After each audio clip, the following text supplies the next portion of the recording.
اهلا بيكم دكاترة تالتة اعداد، اتمنى تكونوا بخير دايما. في الفيديو ده هنراجع مراجعة نهائية بحل امتحان متوقع على المنهج كله. الامتحان ده مهم جدا، فياريت نركز في كل سؤال فيه. ولكن قبل ما نبدأ في مراجعتنا ياريت ندعم الفيديو بلايك واشتراك في القناة. اول سؤال بيقول لي اكمل العبارات الآتية. 1. وحدة قياس العجلة. طبعا احنا عارفين ان وحدة قياس العجلة متر على الثانية تربيع، صح كده؟ طب هل العجلة ممكن اكتب وحدة قياسها بطريقة تانية؟ ايوه. ازاي؟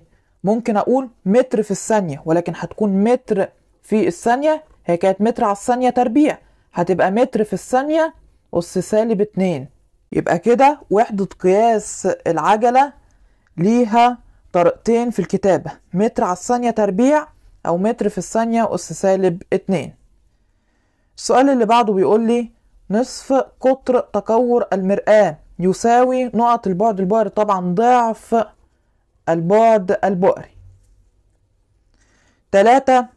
أسس العالم نقط نظرية الصدام، طبعا ده العالم لابلاس. ونخلي بالنا أسامي العلماء مهمة جدا جدا وبيسأل عليها كتير في الامتحانات. السؤال اللي بعده بيقول لي خيوط المغزل تبدأ في التقلص في الطور نقط من الانقسام، طبعا ده الطور الانفصالي.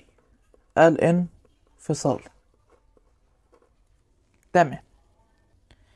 قبل ما نكمل ونحل بقى الامتحان ناخد سؤال الحصة الأول. الحصة دي عندنا فيها 3 أسئلة.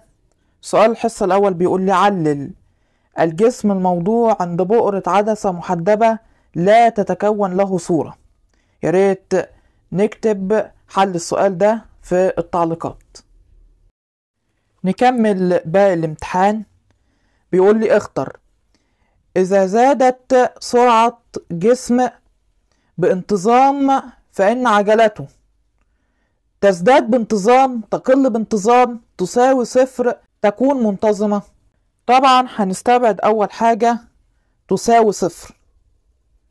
ليه؟ العجلة تساوي 0 في حالة واحدة، لو الجسم كانت مفيش تغير في سرعته، مفيش تغير لا بالزيادة ولا بالنقصان. السرعة تبقى منتظمة متى؟ لما ما تتغيرش. يعني في الثانية الأولى كانت 3 متر على الثانية، يبقى في الثانية التانية والتالتة والرابعة والخامسة مستمرة على 3 متر على الثانية، لا بتزيد ولا بتقل. وطبعا تقل بانتظام هتبقى غلط. ليه غلط؟ ده هو بيقول لي إذا زادت سرعة جسم بانتظام، يبقى عجلته هتقل بانتظام؟ لا طبعا.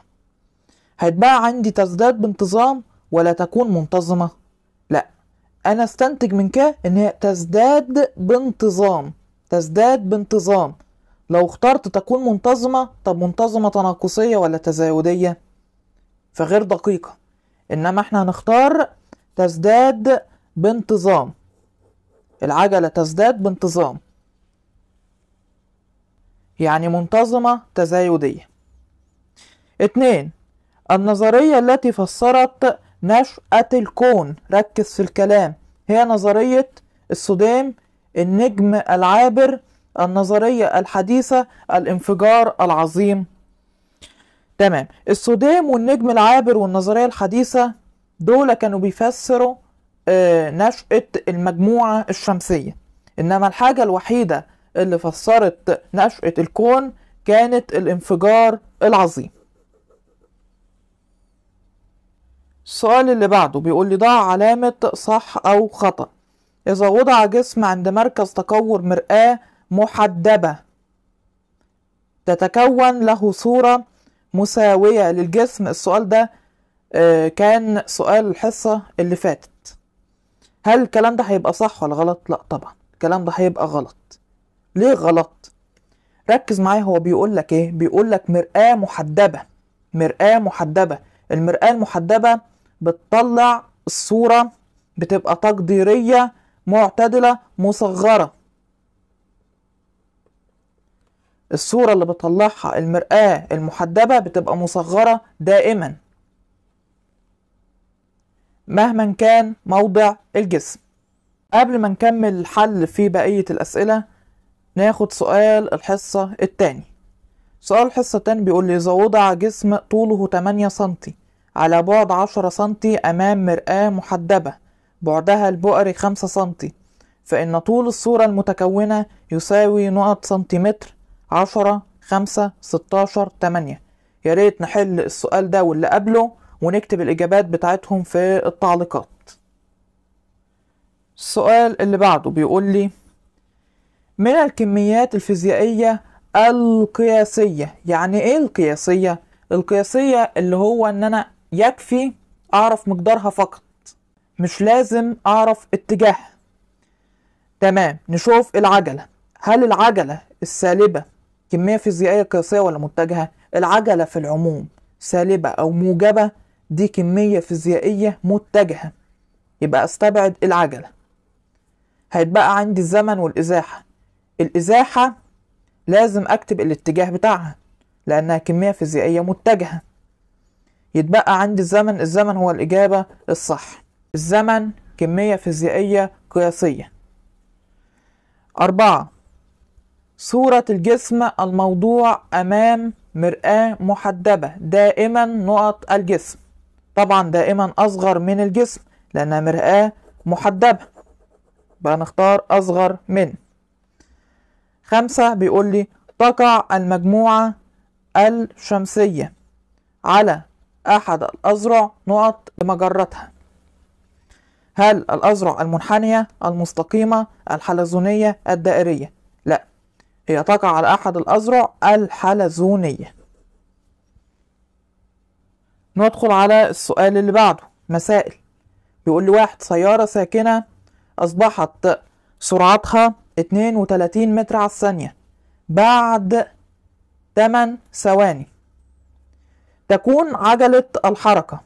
طالب مني العجلة. العجلة القانون بتاعها بيساوي ج بتساوي عين 2 السرعة النهائية ناقص عين 1 السرعة الابتدائية على دلتا زين. صح كده؟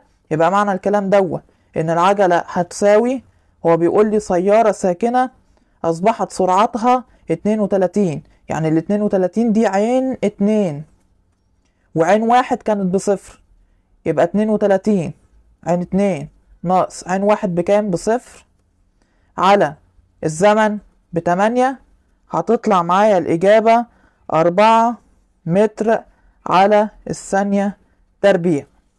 طبعا العجلة هتطلع بإشارة موجبة لأنها عجلة منتظمة تزايدية. السؤال اللي بعده بيقول لي إذا كانت السرعة النسبية لسيارة 20 كيلومتر على الساعة بالنسبة لمراقب يتحرك بسرعة 40 كيلومتر على الساعة في نفس الاتجاه، نركز في الاتجاهات، فكم تكون السرعة الفعلية للسيارة؟ تمام، نكتب في الأول قانون السرعة النسبية بتساوي هجمع السرعات ولا هطرحها؟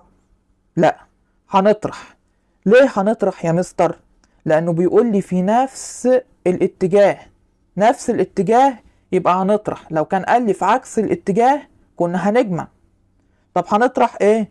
هنطرح السرعة الفعلية ناقص سرعة المراقب ونعوض في القانون عادي خالص. أول حاجة هو بيقول لي السرعة النسبية للسيارة 20 كيلومتر على الساعة، يبقى نعوض عن السرعة النسبية ب20. السرعة الفعلية معرفهاش ناقص سرعة المراقب ب40 كيلومتر على الساعة.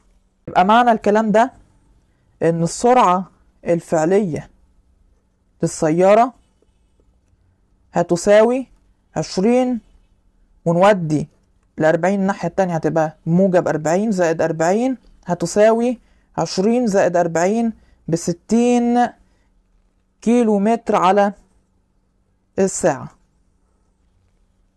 ده حل السؤال بكل بساطة. ندخل على آخر حاجة عندنا.